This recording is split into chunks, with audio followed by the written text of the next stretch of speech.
It should be at the center, is it so? Okay. Light is okay? Sound, everything. Please. For a long time you're beginning,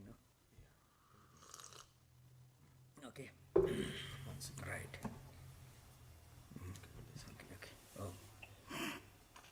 They can see me? Yeah, they can see. Naman willing to. Okay. Okay. Yeah. Welcome everyone to the continuation of the class on the foundational texts of Indian philosophy. If you missed the class, it will also be recorded and posted to YouTube afterwards. During the call, please keep yourself muted. After the call, there will be a Q&A session assisted by Bobby Coleman.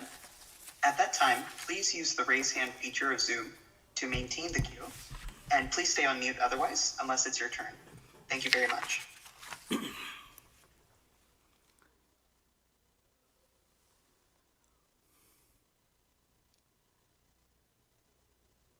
Om Sthapakaya cha dharmasya sarvadharmaswarupine avatara varishtaya Ramakrishnaya te namaha. So, welcome all of you back, and after a long time, we are resuming the class. Next time I shall try to avoid skipping the class during my travels. I can do online even while traveling, it's okay. So now we are continuing our discussion on Buddhism. It's a very interesting system of philosophy.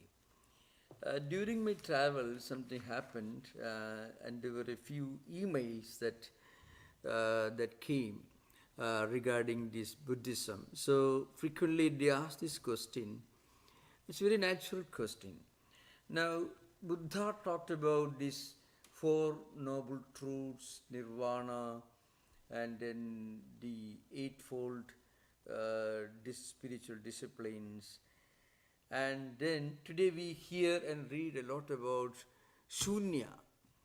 And so where do we place these ideas, and what is the connection? How do we understand Shunya, emptiness, nothingness? And how do we understand it in the light of Buddha's ethical and moral teachings? I mentioned at the beginning of the class, Buddha's system was essentially non-speculative. And he emphasized this point again and again. He emphasized on the non-speculative aspect of his message. At the same time, today we hear and read a lot about Buddhist doctrines, mostly about Shunyavada, nothingness.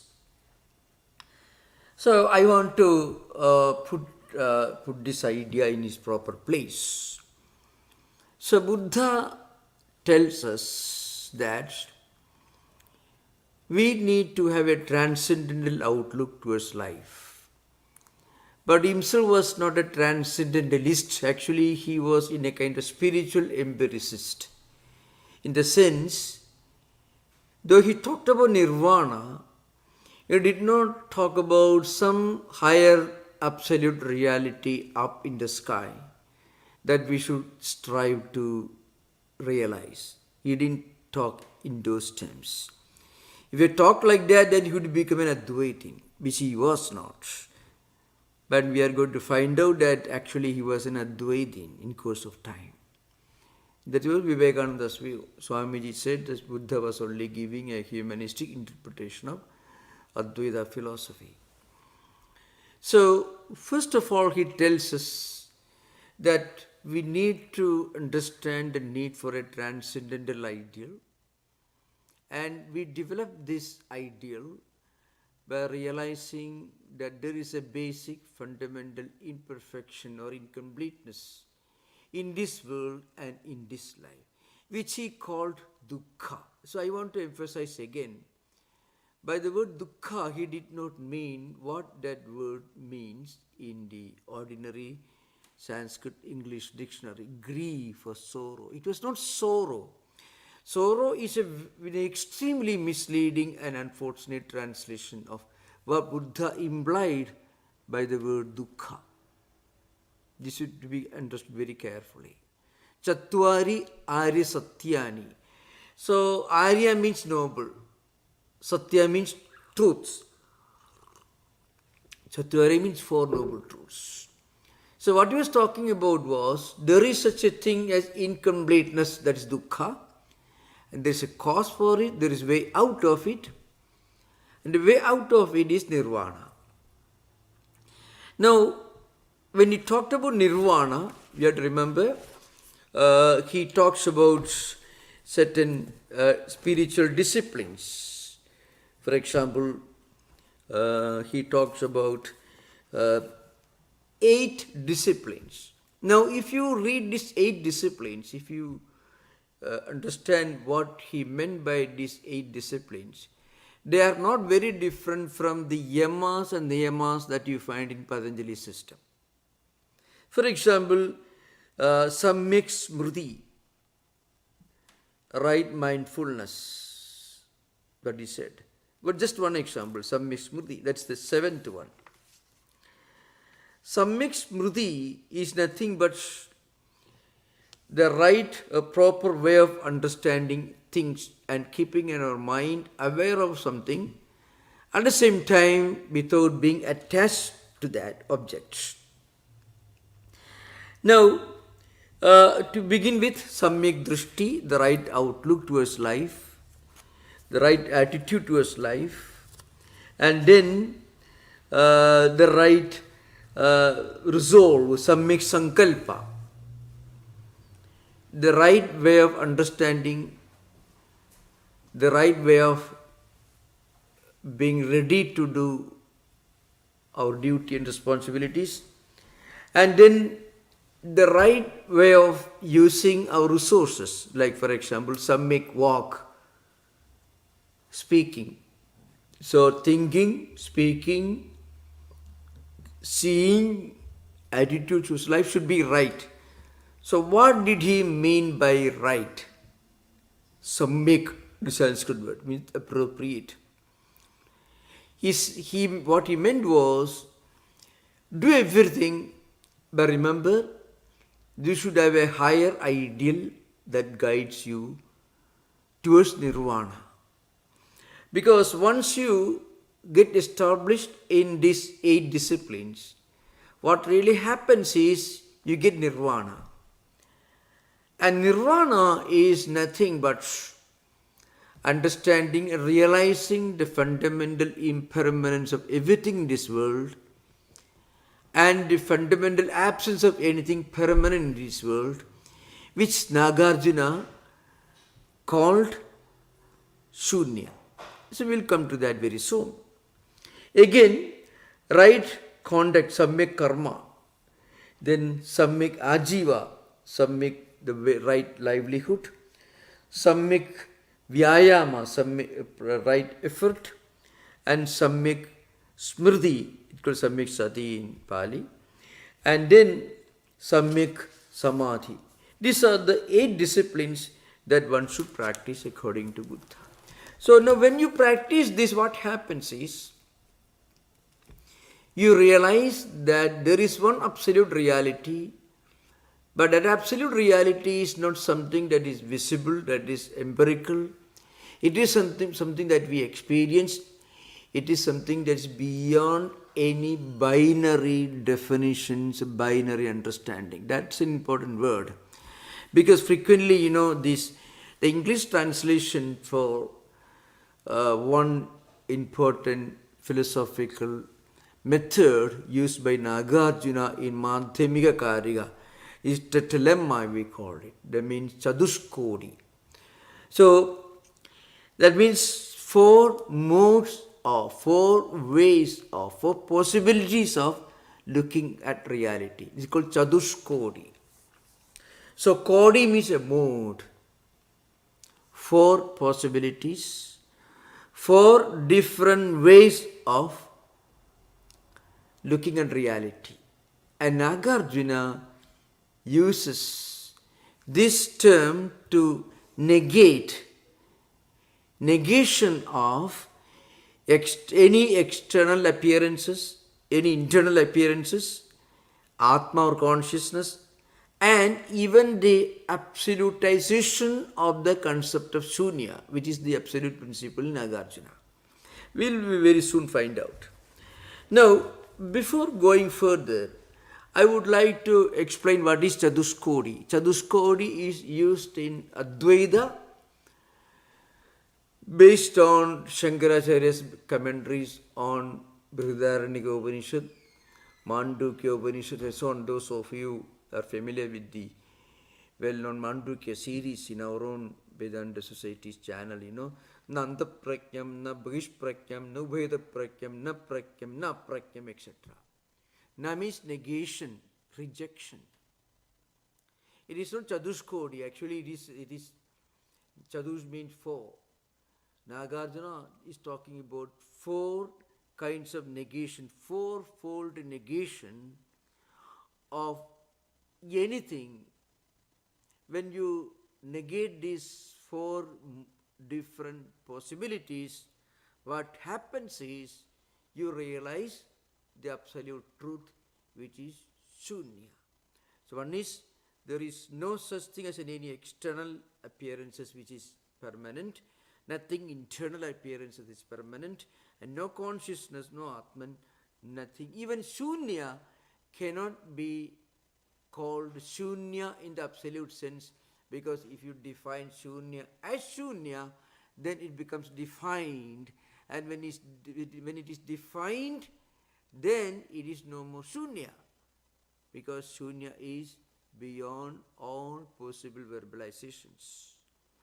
So in other words, the rejection of all these four following possibilities, that is, a thesis, asti, it is asti means something that exists. Its opposite also is rejected. Its negation, nasti. Nasti means nasti. And then the conjunction of thesis and negation, asti nasti. There is no such thing in this world which can be called as existing. There is no such thing in this world which can be called non-existing. And there is nothing which is both existing and non-existing. And there is nothing in this world. It's a disjunction of thesis and negation, means asti and nasti together also cannot be. Actually, this takes you beyond the conventional logic as outlined in Aristotelian tradition, which means it's binary. If asti or nasti, this is or this is not. You cannot think of anything which is a combination of this, both or the combination of their opposites.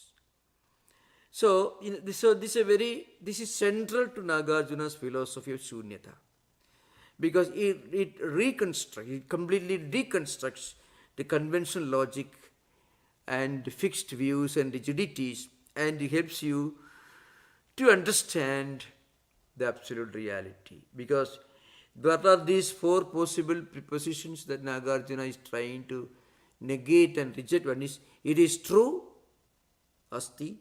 It is not true, nasti. It is both true and true. True and not true, asti nasti. Neither true nor not true. So either existing or non-existing, or existing and non-existing, both existing and non-existing. And then the fourth preposition is neither existing nor non-existing. It is sufficient to drive any normal man crazy if you don't understand the depth of this philosophical idea. That's because in normal human logic and also in Aristotelian tradition, if one is there or the opposite is there, there cannot be anything in between. It becomes a self-contradiction. Now, Nagarjuna says the absolute reality cannot be put within the framework of these binary definitions or binary understanding of this or that. No, that's why that's frequently they use the word Chaduskodi. So Actually, he uses this framework to show that the absolute reality is beyond any kind of conceptual categories or definitions. So, Shunya is essentially a matter of inner experience, and that inner experience is beyond definitions. This will take Nagarjuna very close to Shankaracharya's philosophy. So, in fact, Gaudapada, of course, there is a famous Kariga in Gaudapada. Gaudapada was a 6th century Advaita scholar who wrote the well-known book either called Mandukya Kariga or Gaudapada Kariga. Kariga means a commentary in verse. So he wrote this well-known commentary. So those who are interested, we have almost 144 classes on Mandukya Kariga.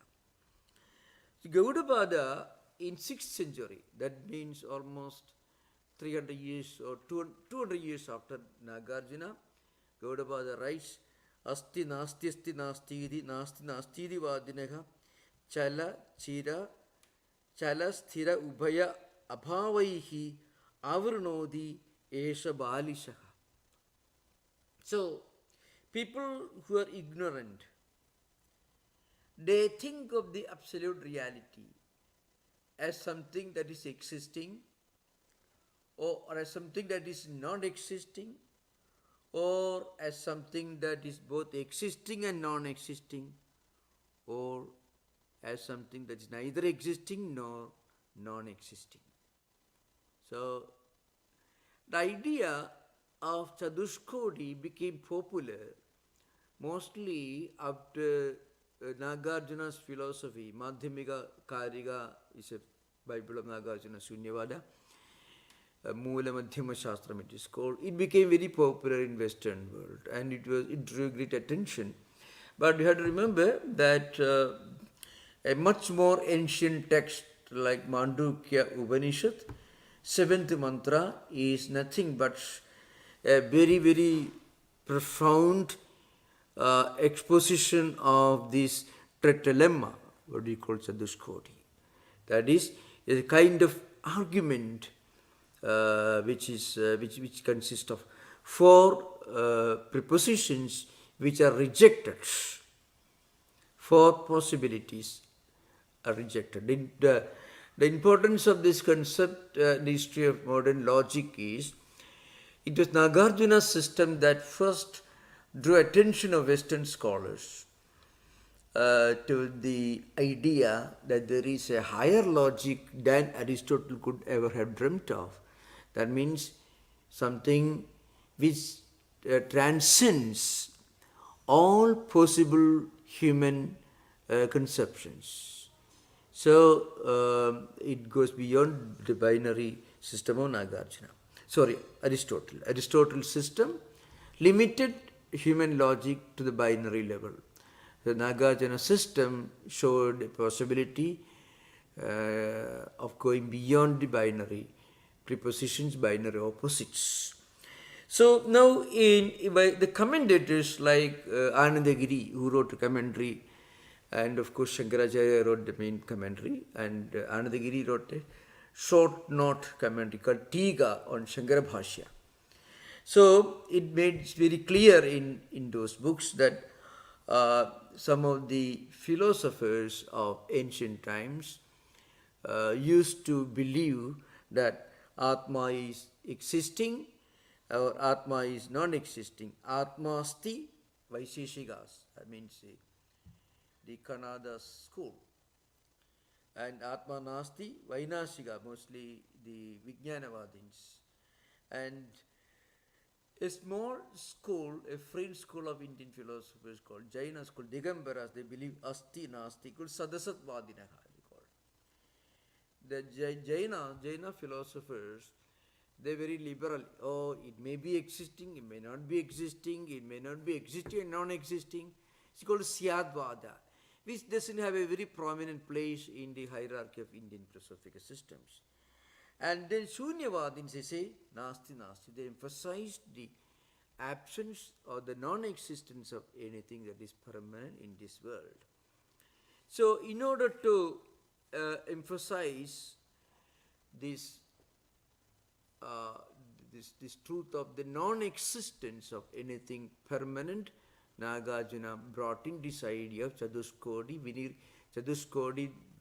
Vivarjitam, means it is the absolute reality devoid of Chaduskodi, devoid of these four possible prepositions, that means either true or not true, or both true and not true, and also, or maybe neither true nor true. So all these prepositions are completely rejected in Chaduskodi. We will come to a proper understanding of this. Now, why is this particular method used in expounding the absolute reality? So, in Advaita Siddhanta, it becomes very, very clear. Advaitins want to tell you that the absolute reality, Atman, cannot be called as something that is existing in the conventional sense of the term. Because when you use the word asti, it's existing or it exists, it is there. What you're talking about is that right now, at the time of your conversation, it is there in front of you. Or it exists, it could mean it always gives a possibility of its non-existence. So when you use the word existing, you are indirectly implying the possibility of its opposite. So I'll try to make this clear. Many of you may be familiar with the word Satchidanandam. Sat, Chit, Ananda. It is used in Vedanta very normally. And Asti, Bhati, Priyam. These two terms are used. Now, Madhusudana Saraswati in Advaita Siddhi says, though the Brahman, the absolute reality of Advaitin, cannot be explained or described or defined, still we can say Astitvam, Bhaditvam and Priyatvam Brahmano Lakshanaha, he says. The characteristics of Brahman is that it is Asti, Bhati and Priyam. Asti means existing, Bhati means it manifests, it shines. Priya means it is something that gives you joy, its existence. Now, in Vedanta, there is the other important concept, that is Satchit Ananda. Sat means existence, and Chit means consciousness. Ananda means blissfulness, blessedness. Now, according to Vedantins, there is a problem in trying to understand Brahman as Satchidananda. Because if you use the word Sat as existence, then indirectly you are implying the possibility, the remote possibility of something which is its opposite. If you say Sat, then there is a possibility that's implied that Asat also is there. Otherwise, why you should use the word Sat? So the word Sat is used. There is a remote possibility that is implied that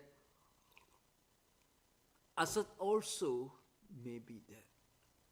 In that case, it becomes dualism. It becomes Dvaita. It's called Advaita Hani. Advaita, the central thesis of Advaita will be disturbed. So, again, Chit. Chit means consciousness. If we use the word Chit as the Lakshana, as the characteristic of Brahman, then it also implies Jadatvam, or something which is Achit, which is devoid of consciousness. So there again, you are implying the possibility of the existence of its opposite. If you imply he is a very tall person, then there is a possibility that somebody may not be, there may be somebody who is not as tall as him. Or if you use a comparative degree, he is taller than somebody who is not so tall. So, every term other than asti bhadi priyam implies some kind of comparison, some kind of coexistence along with its opposite.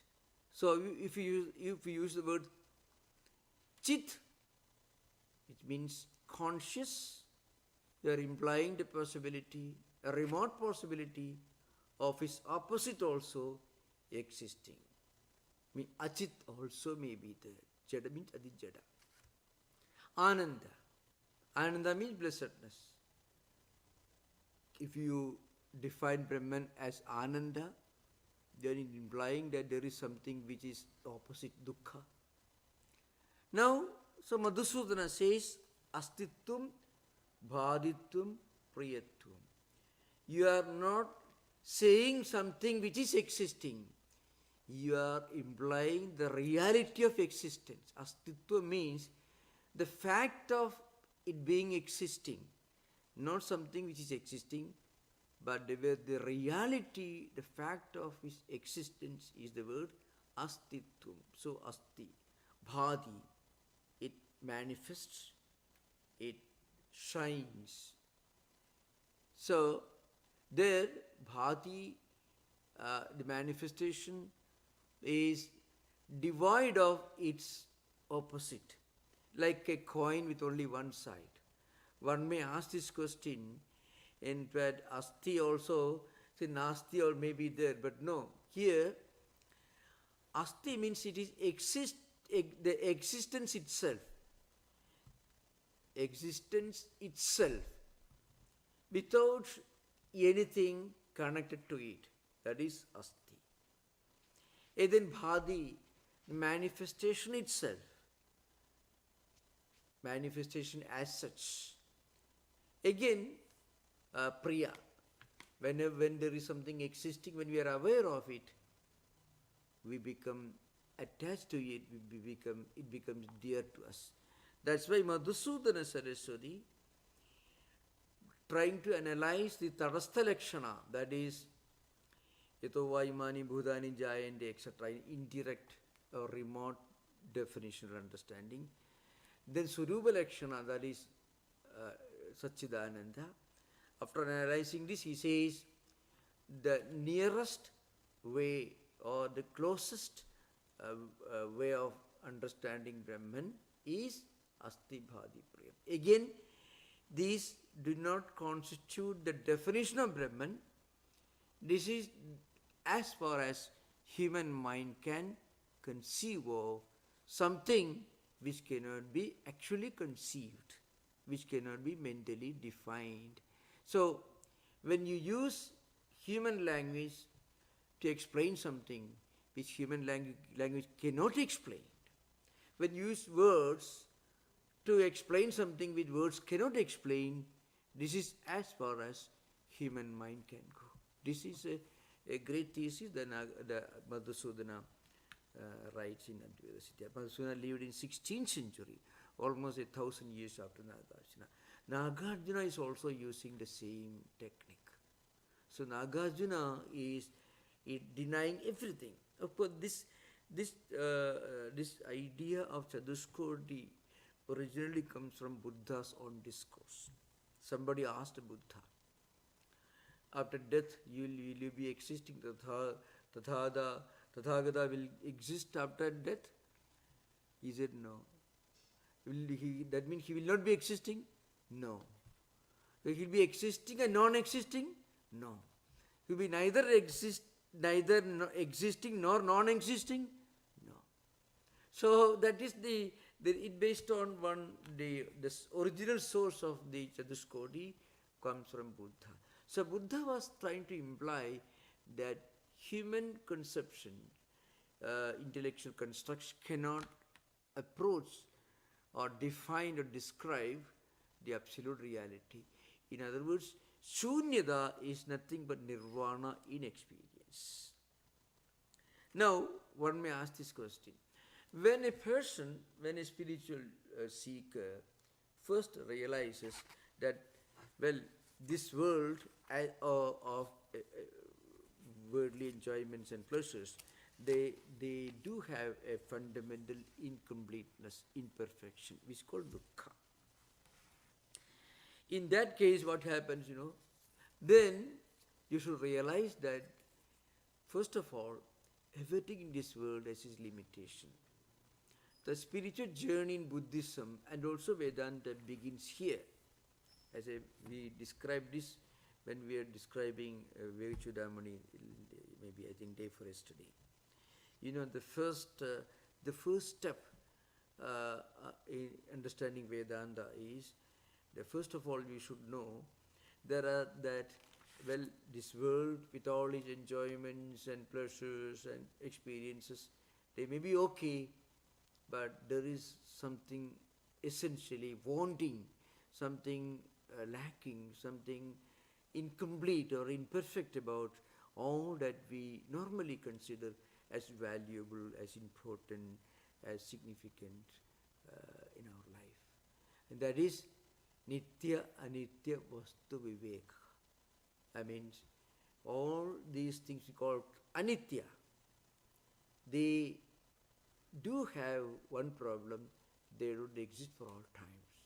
They come into existence, they exist, and they disappear. Therefore, we must try to realize that which always exists, which is the opposite of anitya, that is nitya. And once we understand this, then ikamutra phala bhoga viraka. So sadhana sadushtaya sambatti of Advaita Vedanta is the same as Chattvari Adi Satyani, the four noble truths of Buddhism.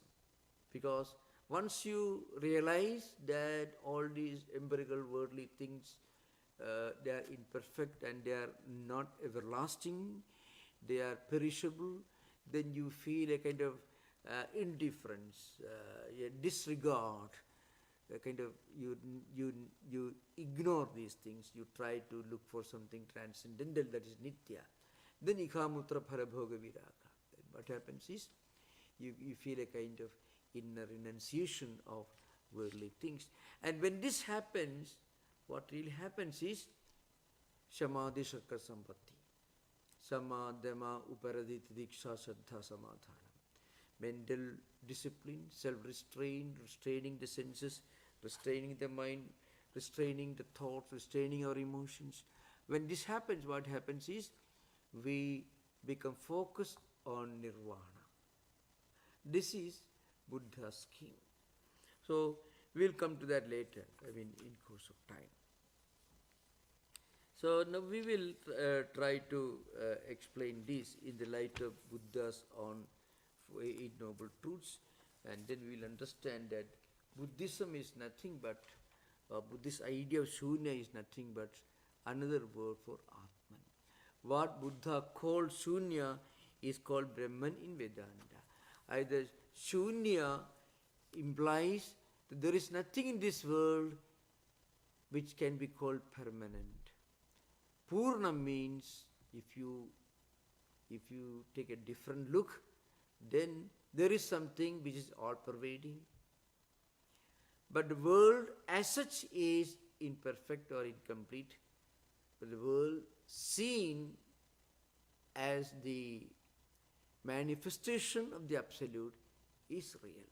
So that's why Buddha gives this elaborate scheme for preparation. So we will discuss that. The first important view is Samyak Drishti,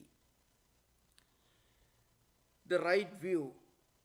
So Buddha says this, you find in the Abhidhamma and also in the Sutta Pitaka, you find how to develop the right view, Samyak Drishti towards the world. So Buddha says The first principle is the realization that there is no Atman. No, this is an important point. Anattavada. So one may be confused when you talk about Buddhism and Advaita together. Advaita says that Atman is the absolute reality. Atman, Ajiva Brahmaiva Atmanaha. Na Aparaha means Brahma Satyam Jagat Mithya Jiva Brahmaiva na Aparaha. So Atman is only reality. Atman is Brahman only. This is Advaita. And Buddhism tells you that there is no Atman. Now, Atta or Atma in Buddhism is used to mean something permanent, ever-existing, absolute reality. So when the word Anattavada is used, it means there is nothing in this world which is permanent, ever-existing, immortal, eternal. That's a real implication. Buddha never tells you that nirvana is impermanent. He doesn't say that. Nirvana is the supreme goal. Nirvana is the natural result of Samyak Samadhi, the last of the Eightfold Disciplines. So when a person reaches the last of the Eightfold Disciplines, Samyak Samadhi, what happens is he gets out of this Pratitya Samutpada, the 12-link chain, which keeps a person tied to this world. Birth, life, death and rebirth. This continues, for example, avidya, samskara, vijnana, then namarupa, satyayanata, then sparsha, vedana, trishna, upadana, bhava, jadi, jaramarana. So, this happens. Jaramarana leads to future life. Avidya, samskara, all refer to past life. And then mind, body, that is namarupa, then sparsha, vedana, all these are linked to present life. So, this trishna, avidya, which causes the clinging to life, which leads to this continuous movement along this cycle of birth, life, death and rebirth. You come out of this. So the experience of coming out of this samsara, this cycle of life, death and rebirth, that is called nirvana. And nirvana also cannot be explained. Nirvana is nothing but the experience of Shunyavada, as explained in Nagarjuna system. And once you experience that, what happens is one just comes out of this wheel of samsara. So that's what happens when you reach Samyak Samadhi. So the beginning is, of course, Samyak Drishti. For that, the first discipline is Samyak Drishti. Samyak Drishti implies the realization when you look at life from a higher perspective, from a transcendental outlook.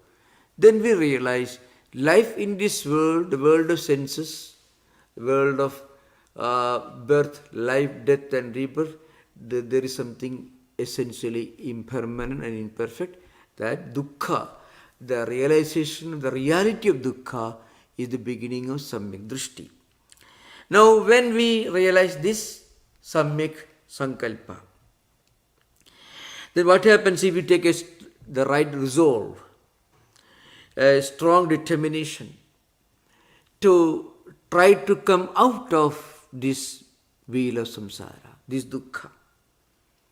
And then we practice all this. So you can find in the Dhammapada, in the 26th chapter, Brahmana Varga, which gives an elaborate description of the characteristics of a wise man.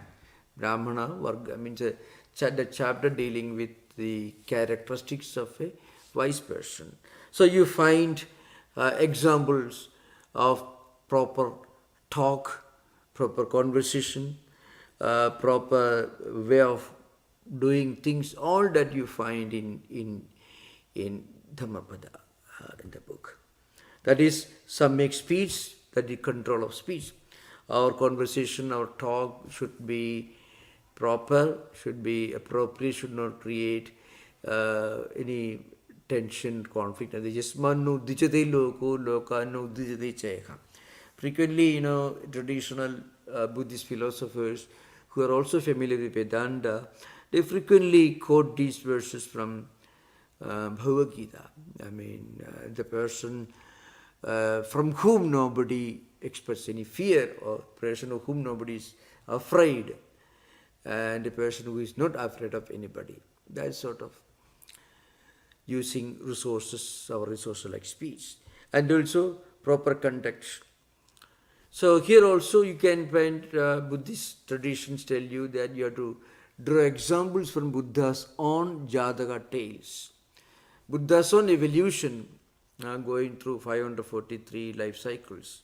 In each of these life cycles, he demonstrated how to practice these eightfold disciplines. Samyak walk, samyak drishti, samyak sankalpa, etc. Samyak karma, etc. I mean, the right context, or maybe that means Buddha, what he means is abstention from wrong actions. That is the emphasis. That is the real implication of this samyak kammanta or samyak karma is called it. Again, right livelihood.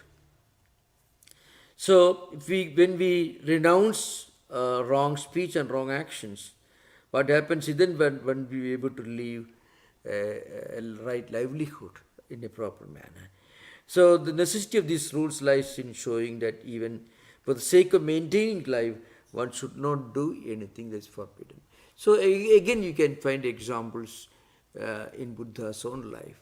Buddha was practicing all these eightfold disciplines in each one of his 543 previous life cycles, Jataka tales. Again, right effort, samyak vyayama, means constant endeavor for one's own moral progress and giving up all evil thoughts and always following right thought. Many of these disciplines are even found in Ramanuja's Prapatti Siddhanta. It's very interesting. Buddha puts it in simple language, that's all, samyak effort, which is possible only, according to Ramanuja, when we resign ourselves to the Lord's will. So, anugulyasya sankalpaha, pradigulyasya varjanam. These two characteristics of a prapanna, somebody who has surrendered himself to God's will, can be found demonstrated in Buddha's life. It means always making the right effort and always abstaining from anything that is wrong, that can block the forward progress. Because any wrong action, any wrong sankalpa, any wrong vyayama, any wrong karma, if that means any deviation from samyak vyayama, samyak drishti or samyak karma, any deviation can delay one's progress in spiritual life. So one may go back to previous life and again begin one's journey from where he left behind. So that's why Buddha says, when we practice samyak vyayama, we should always endeavor to maintain moral progress and avoid all wrong actions, wrong thoughts, evil actions. And we should always entertain proper actions. Then right mindfulness, that means samyak smriti, which actually is its real importance can be found, can be demonstrated when we read the Satyupattana Sutta, Mahasatyupattana Sutta, Buddha's discourse on mindfulness. How to remain aware of everything, at the same time be detached. So how do we remain detached when we are aware of something? That the discussion comes in Satyupattana Sutta.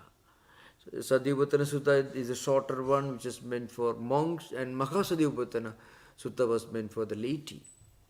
So when we look at various things that happen in our life, and when we look upon them as if we are witnesses, we are just witnesses. And also remember that all these experiences are coming and going. They are essentially impermanent. So when we keep in our mind, when we are aware of the fact that they are impermanent, at the same time when we are aware of the experiences, so awareness of their impermanence and also awareness of their reality, then what happens is we can mentally filter out, we can practice detachment. So Mahasmriti Upasthana means that's Mahasatyupattana.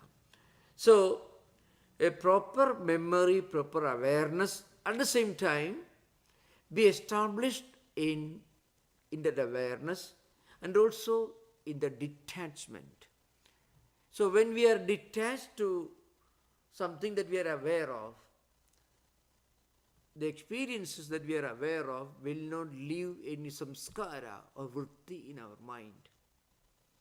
Because if experiences are allowed to register the vritti or samskara in our mind, then again that can lead to trishna, desire, clinging to life, actions, then good and bad actions, and this again can cause a continuation of this wheel of samsara.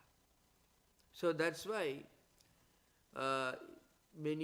according to many Buddhist scriptures, this Samyak Smriti, Samyak Sati is very, very important. Samyak Smriti is possible only if one had already practiced the previous disciplines, Samyak Drishti, Samyak Vyayama, etc. Because without going through the previous disciplines, like for the right context, the right word, the right interaction. So for example, this Samyak Sankalpa or Samyak Vak, Samyak Karma and Samyak Ajiva, Samyak Vyayama. If all these disciplines are not done in a samyak, in an appropriate manner, keeping in mind Chattvari Arya Satyani, then if you are not doing it with that right attitude, that is samyak, then we won't be able to practice detachment when we are experiencing various things. Awareness can create attachment if you are not ready for it. That's why when we already practice all the 6 disciplines up to Samyak Vyayama, then what happens is mind can be free from any samskaras.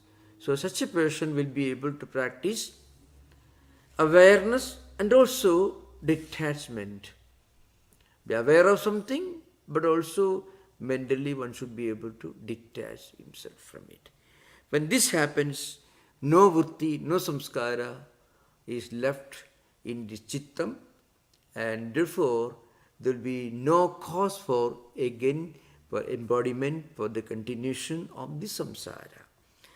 And after fully being established in this, one gets samyak samadhi, the right concentration.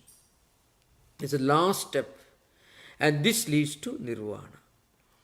So if you already gone through all the previous disciplines, what happens is one people totally free from any passions, thoughts, or attachments or anything, and this takes us towards pure and unruffled mind. And again, what happens is one should be able to practice nirvana. So this experience is nothing but nirvana, according to Nagarjuna. So we all begin with the realization of the fundamental impermanence of worldly enjoyments, life of worldly enjoyments, everyday experiences.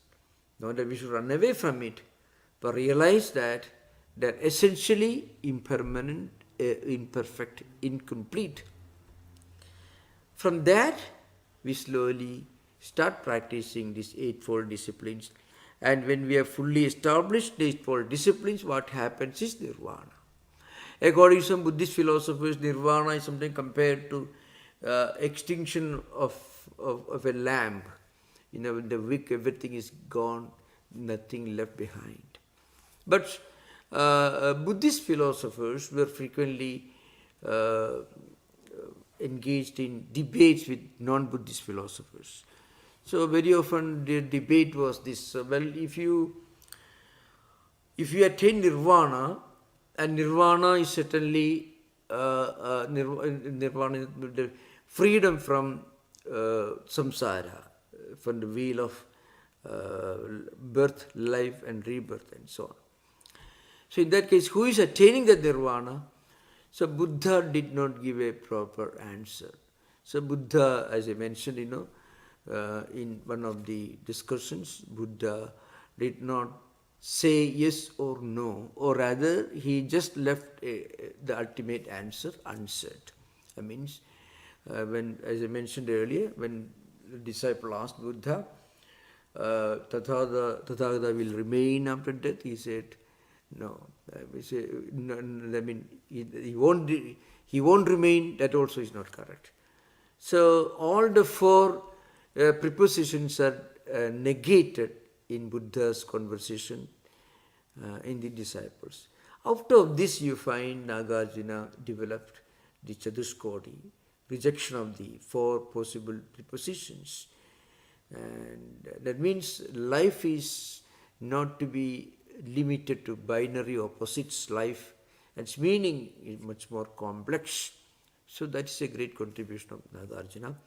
Because of Nagarjuna's Madhyamika Karika and his popularity in modern world, this idea of the tetralemma, Chatuskodhi, is normally spoken of in association with Nagarjuna's philosophy.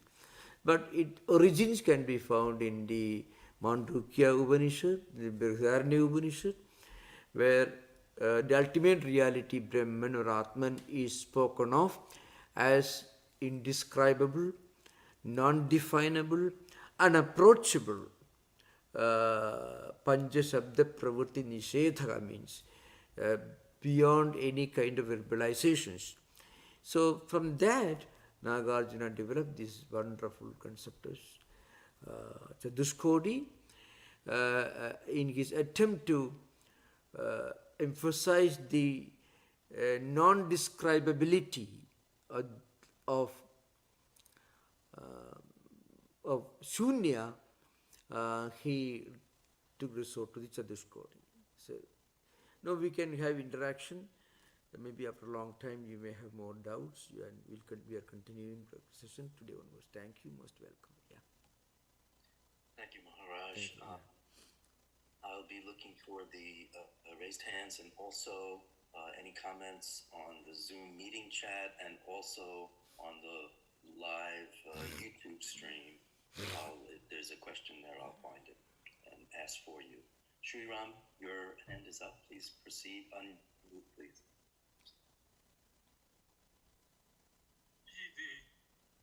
What is the difference between Samyak Karmanta and Samyak Vyayam? Oh, yeah. Samyak Vyayama means Samyak effort. Whatever you try to achieve, whatever you try to attain, That should be appropriate. That's all. That is Samyak Vyayama. Samyak Karma means any kind of action. I think in Samyak Vyayama it means proper effort, right effort, and also continuing effort. Continuing effort. That's Samyak. It should be proper and continuing. It's not very different from karma. Karma is more an umbrella term, Any kind of action should be appropriate. But here is linked to one's own livelihood, how you support your own life through proper effort without taking resort to anything wrong. That's why there is a great emphasis on doing everything for moral progress. The livelihood is Samyak Ajiva. Eh? Samyak Ajiva is right. So he say, if we go to Buddhist scriptures, they will say, Samyak Ajiva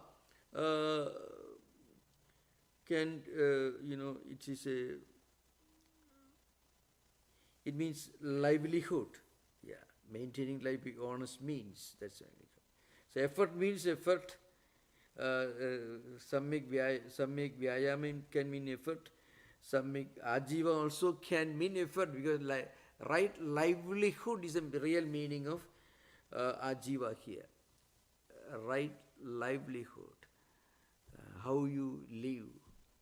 So Samyak Karma, Samyak Ajiva, Samyak Vyayama, they are not totally distinct from each other. Can you also review the Sattvari Arya Satyani, Swami? Sattvari Arya Satyani, first you realize that there is something essentially incomplete in this world. That is, there is dukkha. Then there is a cause for dukkha. And that cause, and again, that cause can be removed. And once that is removed, one can attain, that is third one can attain nirvana. That nirvana can be attained only by the practice of eightfold disciplines, beginning with Samyak Drishti. As we mentioned, Samyak Ajiva, Samyak Vyayama, Samyak Karma, they are somehow interrelated. But then there is, for example, in Samyak Ajiva, there is a great emphasis on honesty. I mean, by honest means one should earn one's livelihood. That's there. And in Samyak Vyayama, first of all, one should make right effort and also avoid any wrong way of doing things, avoid wrong or evil thoughts. How evil thoughts, removing evil thoughts, avoiding evil thoughts are related to Samyak Vyayama, the right effort maybe. When you do right effort, you can avoid evil thoughts.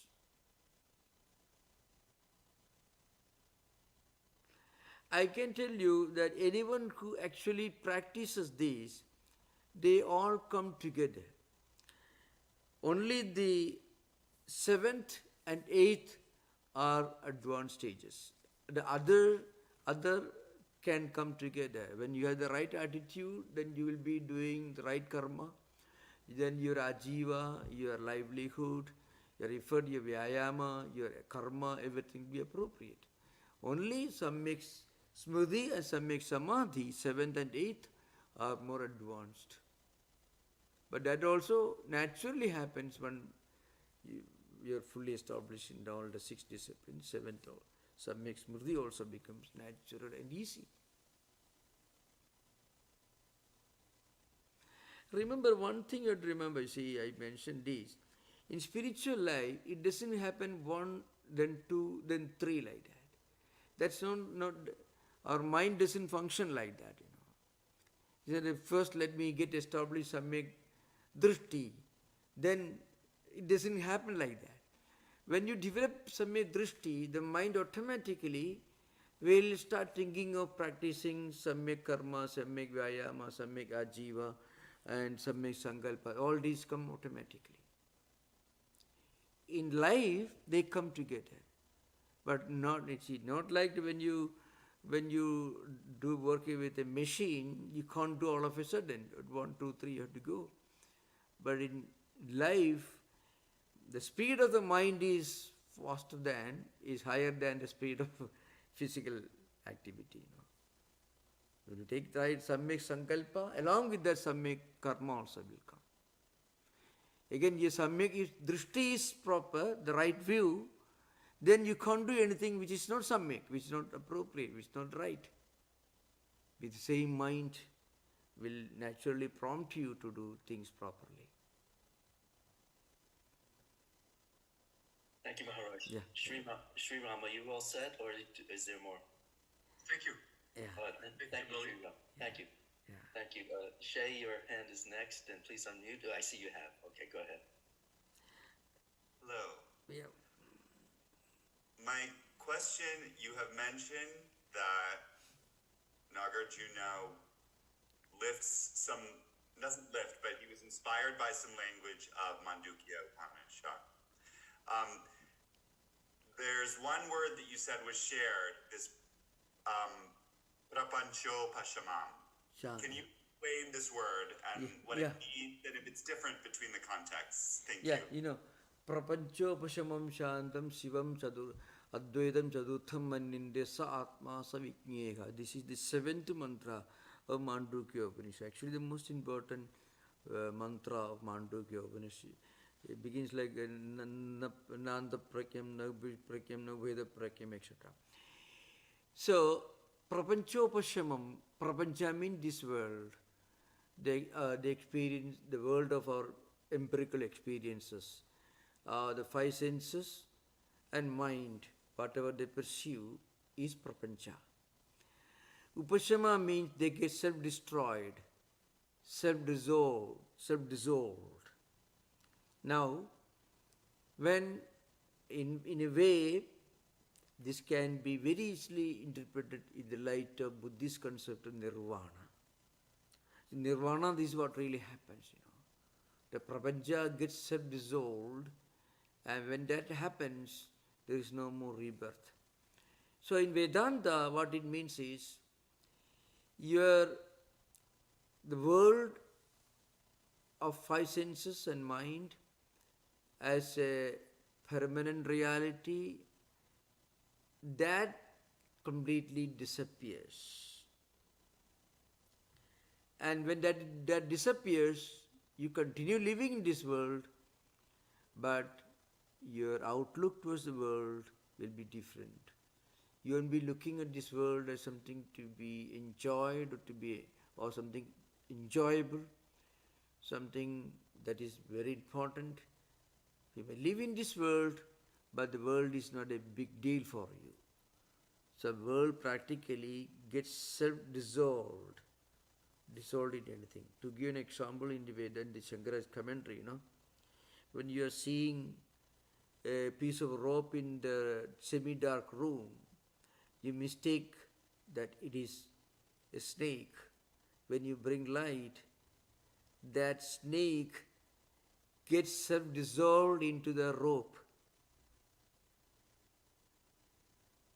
The snake, because you understand the rope for what it is, so it's not a snake, of course, the snake idea, the snake illusion, that's removed.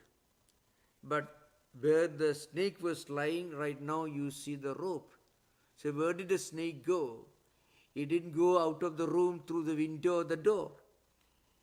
It got self-dissolved into the rope. Like that. Now we look at this world, we see this world is a wonderful thing. Brahma Satya, we know that Brahman is only reality. But still it's only a concept for us right now, an idea, a philosophy. But as soon as we realize the truth of Brahman, what happens is the world remains where it is. The world, nothing happens in this world, but the way look at this, the way we look at the world will be different. When you bring light, you're looking at the same object which you thought was a snake. But right now what you see there is a piece of rope. So an over Brahman looks at this world, but what he experiences is something non-different from Brahman. Okay, that's all. The same man with the same eyes is looking at the same object which he previously thought was a snake. But now the snake has self-dissolved. Upashama means gradually, completely self-dissolved, and you become a snake.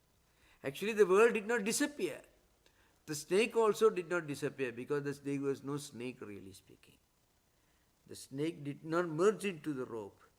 So the world doesn't merge into Brahman. What you previously thought with the world of Nama, Rupa, names and forms, is now seen and perceived to be non-different from Brahman. That's why Brahma Satyam, Jagat Satyam, that is experience. Brahma Satyam, Jagat Mithya is philosophy. That is the meaning of Prapanchopashamam. That's why Prashantam, Shivam, Chaturtham, and it's Advaita is mentioned here. Okay? Thank you for the question. Yeah. That's great, Shay. Thank you. Thank you. All set? So, okay, I will ask a follow-up, and it's maybe a more general question, which is, feels like throughout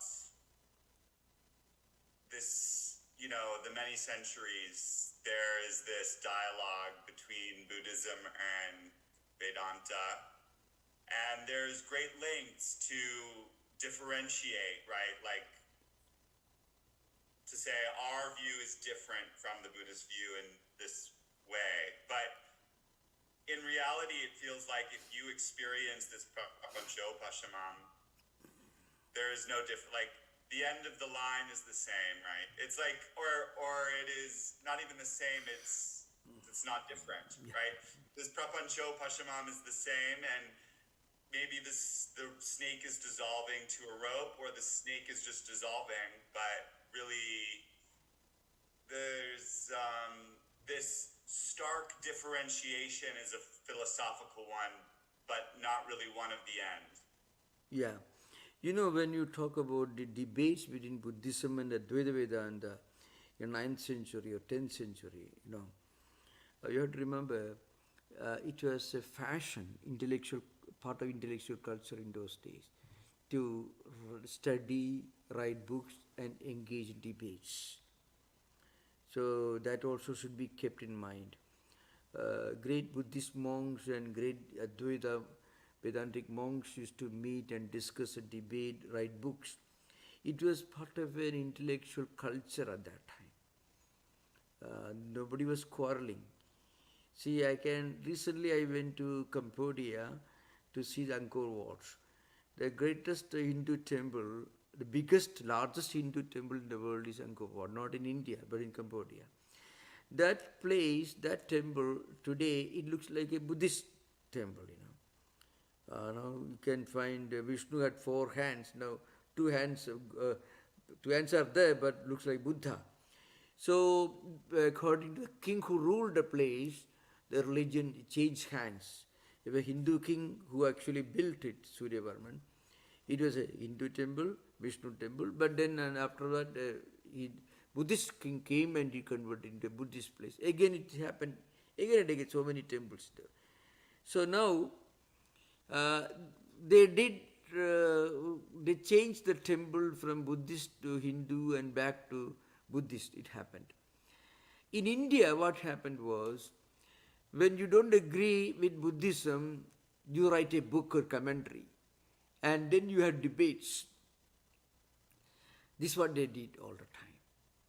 So, this is the culture. I think as a popular practice, it reaches peak during Shankaracharya's time. Because you are going around the world and you are challenging Buddhists. Now, here again, I have to give a very important point to be made here is Shankaracharya lived in 8th century AD. Now, that was not the time of Nagarjuna or Dingnaga or Dharmakirti or Chandrakirti or Vasubandhu, all the great Buddhist, Mahayana Buddhist, both Vijnanavadins and Shunyavadins. There were not many of them left alive because they all passed away. And one great scholar, according to some good scholar, Dhammapala, who wrote Alambana Pariksha, a book, and some of the followers of Dignaga were also living at that time. So their idea of Buddhism was essentially a kind of Vijnanavada school which denied everything.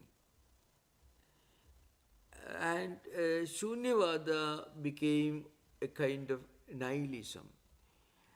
So at that time, Shankaracharya went about debating with them. So it was not a debate between Shankaracharya and Buddha, who lived in 6th century BC. So frequently people, without understanding historical timeline, they would think Shankaracharya was quarreling with Buddha. Shankara lived 1200 years after Buddha. So Buddhism had changed so much in 1200 years. Especially Mahayana Buddhism had become a kind of all-negating nihilism.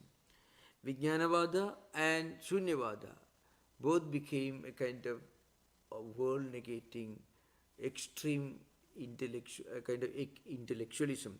In fact, this happened to Advaita also after some centuries, this happened. So that should be kept in mind. But in places outside India, this kind of intellectual, philosophical warfare did not happen. They mostly changed the temples from Buddhist to Hindu and again back to Buddhism, like that happened, especially in Far Eastern countries.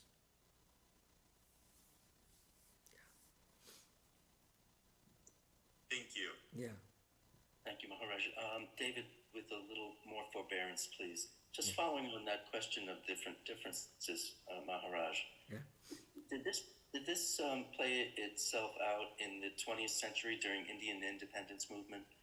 The role of the Buddhists was, we don't hear as much about it, but were they shoulder to shoulder with the others?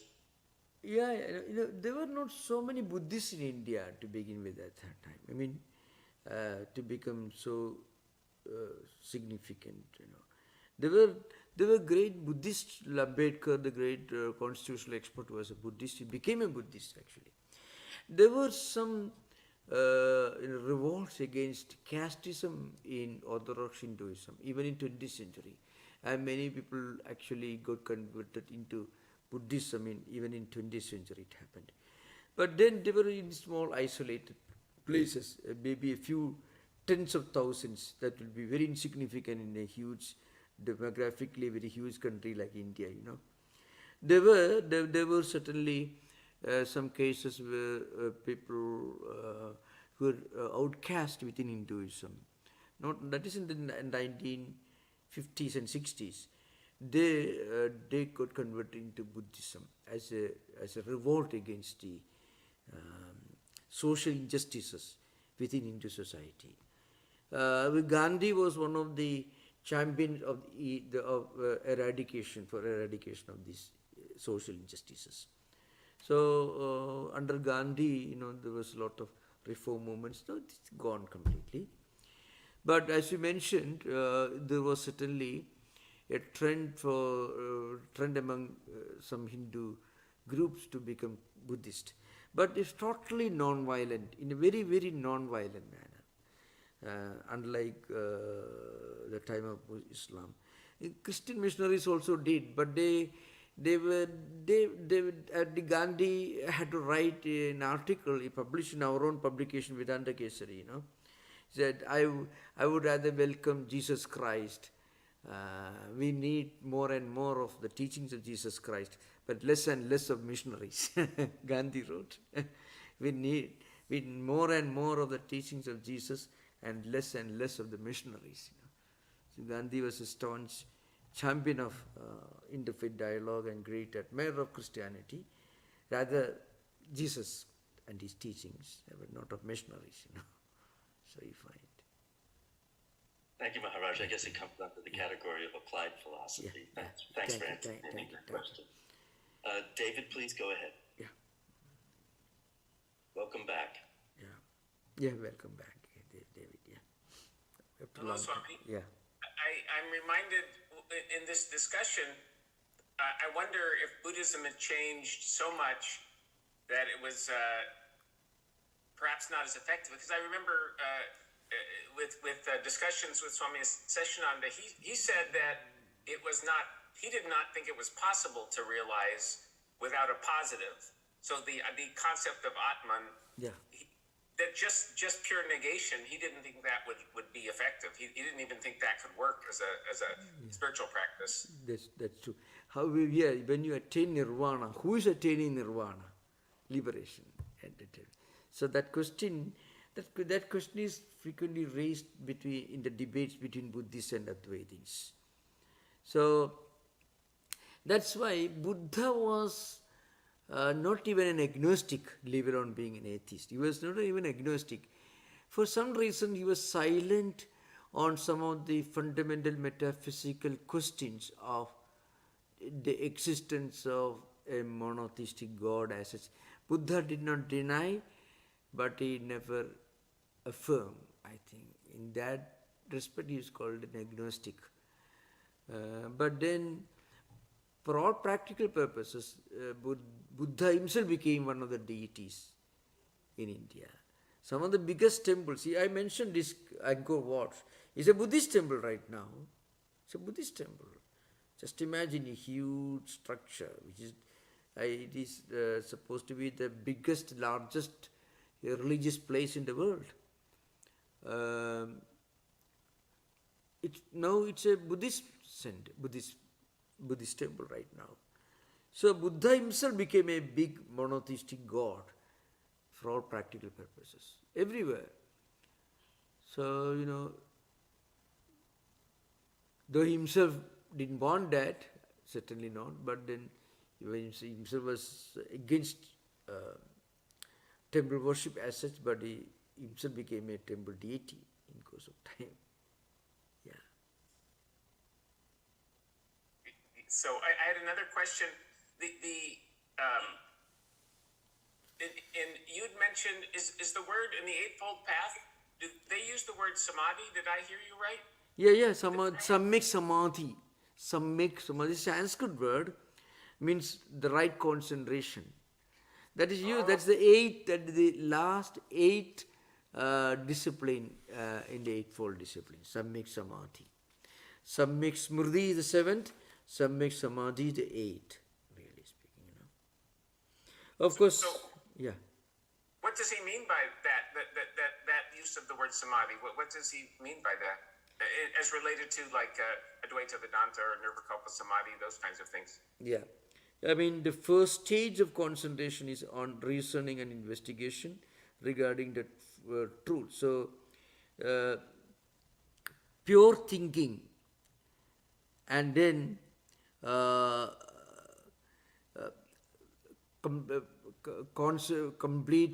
completely absorbed meditation, free from any kind of reasoning, going beyond all reasoning. And also there is an emphasis on the joy of tranquility, which is a part of the samadhi. So first of all, going beyond all reasoning, going beyond all thoughts, logical thinking and investigation, and again completely unruffled, undisturbed meditation and total freedom from reasoning. So there is an element of identification of some of the mind with some experience, the joy of tranquility, there is the joy of uh, indifference to different emotions and feelings, sukha, dukkha, joy or pain or anything like that. So, going beyond the body consciousness, all these are different stages in the Samyak Samadhi. Going beyond reasoning, beyond pain and pleasure, and this detachment with the body consciousness, and that infinite joy and tranquility that you feel when you are free from this entanglement of Panchaskandhas, its associations, identification, that we'll discuss later. There are a few things to be added later. We were not completed Buddhism. The discussion will continue. There are many other aspects of it. Thank you, Swami. Yeah. Thank you again, David. That's all we're very much we're eagerly looking forward to more of that. Karen, you're most welcome to ask your question. Oh, thank you. Thanks. Pranam Swamiji. Yeah. So, Swamiji, so what is the relationship between Nirvana and Sunya? Are they the same? Nirvana and In Sunya. Shunya. Oh, yeah. In Nirvana, you experience the Shunyata, the fact of Shunya. That the Shunya cannot be described. So, when you attain, this is Nagarjuna, remember? Nagarjuna is one of the Nagarjuna school is one of the four schools of later Buddhism. Vijnanavada, Shunyavada. Nagarjuna is the exponent of Shunyavada. Then the Sautrantika and Vaibhashika, there are two other realistic schools. So, in the context of Shunya and Nirvana, once you realize Shunya, which is, according to Nagarjuna, the Paramarthika Satta, the ultimate reality, going beyond Sanjita. Sanjita means the relative empirical experiences, and Shunyata, then you attain Nirvana. Because once you realize Shunya, then you are liberated from the continuing cycle, the wheel of samsara. So the Sunyata comes No before more birth. Nirvana. No more birth. Once you attain Nirvana, there is no more birth. You are completely liberated, because once you reach that level of meditation, then you realize that you are beyond, you detach yourself from the body-mind complex consciousness, all the skandhas and all the elements that constitute the human body, human senses, perception, mind, thoughts, emotions and all that. You completely detach yourself from the body-mind complex.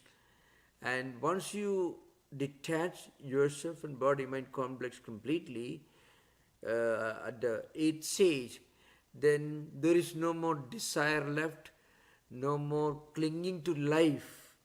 So if you have no desire, no clinging to life, then there is no more birth again. Clinging to life is desire to be born again, desire to enjoy. So when that's completely gone, what happens is, it's like fuel is completely gone, so the fire is dead. Literally that is used. A lamp which gets self-extinguished. So why do they say that Buddha believed in Sunya and not Nirvana? Now Buddha did, I think, Shunya is a word, Shunya is the concept of Nagarjuna. So, remember, Buddhism produced hundreds of philosophers. So Hundreds, it's thousands of scriptures. So, Nagarjuna was perhaps the most well-known philosopher. Who he lived in around 4th century AD. So he wrote this well-known book, Madhyamika Karika or Mula Madhyama Shastram, which is the Bible of Shunyavada. Shunya the school of Nagarjuna. So in that book, he develops this concept of Shunya. Oh, I see. Yeah. I see. And that's how people, because when people talk about, oh, did Buddha believe in God? The answer is like, oh no, he believed in Sunya, right? Yeah, another reason seems to be because, Buddhism came to this country in 19th century. Dr. Suzuki and others, and again, after the Second World War, Mahayana Buddhism, especially Shunyavada, became very popular, and many of the Western scholars were highly attracted towards this concept of Chatushkodi, tetralemma we call. Dilemma, you heard this if you read Aristotelian logic, which is binary, two opposites. So Nagarjuna's wonderful concept of there is something that goes beyond the binary opposites. You need not limit with only two prepositions. The absolute reality cannot be called existing or non-existing. So we can go beyond these binary opposites, binary definitions.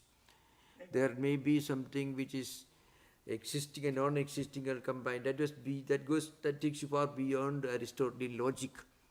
So many thinkers in modern times are struck by the profoundness, the depth of this concept. I mean, we cannot define or understand anything exclusively in terms of binary opposites. That is, we are limiting our own understanding, our reasoning power. There may be things which don't belong to any of these two categories. So Nagarjuna's system became very popular. The Chatushkodi tetralemma idea was essentially, it came from Nagarjuna to the Western world, though it is found in the Upanishads, found in Shankara's commentary, but in modern Western world, it became so well known because of many of the great books. It was advanced. It was advanced by the early Western scholars. Yeah. I heard even it has influenced many thinkers, because and you have to remember in the Christian Abrahamic hierarchical thinking, either this or that. Black or white. Yeah, so a third possibility they cannot even think of. But Nagarjuna is thinking, it is true, it is false, it is both true and false, neither true nor false. So four propositions are, and these are denied. Nagarjuna denies all these four prepositions, That's called tetralemma, Chatushkodi. Chatushkodi is found in, as I mentioned, I referred to this in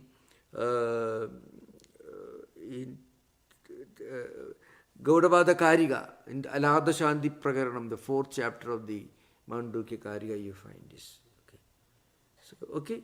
So thank you. I think we had a wonderful discussion. Thank you. Om Shanti Shanti Shanti Harihi Om Tat Sat Sri Ramakrishna Pranamastu. Thank you, Maharaj. Thank you.